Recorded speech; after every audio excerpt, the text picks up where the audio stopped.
the superhero genre. Something a new generation of filmgoers has grown up on, in addition to the old that had been waiting so long to see their comic book stories and characters in a live-action iteration. Though there were two franchises in the 20th century, they both failed to live up to the momentum of their beginnings and thereby left dormant. Stop! Don't do it! The people! That is, until the year 2000, when one movie came out that started the biggest genre revolution in filmmaking history.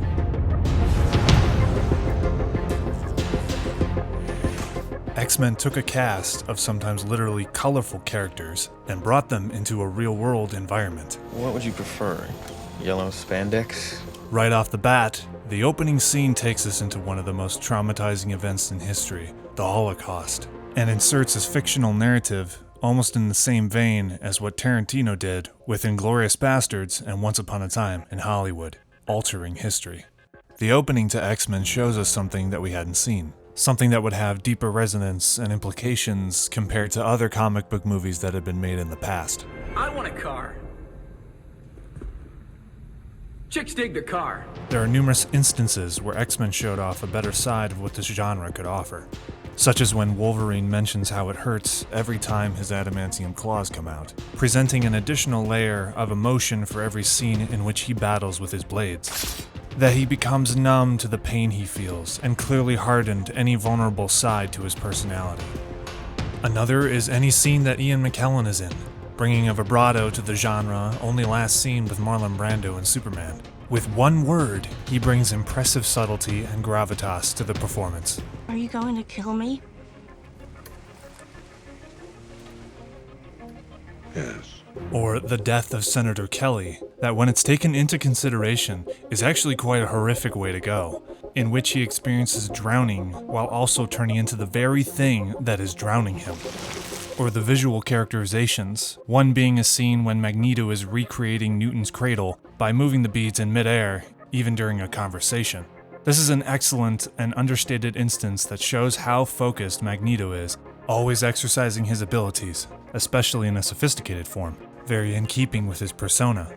But of all the characters, Logan resides as the most lasting and prominent of the bunch. His introduction is in shadowy light, concealing his face at first.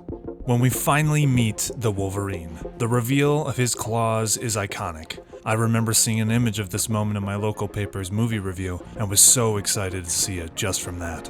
There's a reason this cinematic version lasted so long. Much of it is owed to Hugh Jackman himself. With vibes akin to Clint Eastwood, Jackman showed a dedication and love for Wolverine throughout his 17 years he played him, even during the missteps. That fight between Mystique and Wolverine is brilliantly performed and choreographed. I would hold this fight up to many future action sequences that had bigger budgets with orgies of CGI. And speaking of Mystique, this is the best version of her. Patiently played by Rebecca Romijn because of the 8-hour makeup process, she remained consistent with her look throughout the franchise until the next incarnation trailed off. She's mysterious, sexy, and mischievous, with a musical theme that is rightly in tone, akin to a distorted cobra flute of a snake charmer. The score as a whole is absent one thing, that memorable strong anthemic theme by John Ottman we would come to know in the sequel X2. Now, are there things that don't hold up? One point of contention with these types of films is how they implement the alter ego monikers. Other films sometimes don't name them at all. When Marie tells Logan that her name is Rogue, it comes quite abruptly because there's been no context yet to have an alias. Since when did it become a thing for mutants to name themselves like they were pop stars with one word? However, there's the scene that compounds the superhero names into a single moment in an intentionally levitous fashion. Storm. What do they call you? Wheels? This is the stupidest thing I've ever heard. One effect that doesn't age well is when Wolverine is thrown off the Statue of Liberty. He twirls around the edge of the crown with his claws, defying gravity, almost as if he goes into slow motion.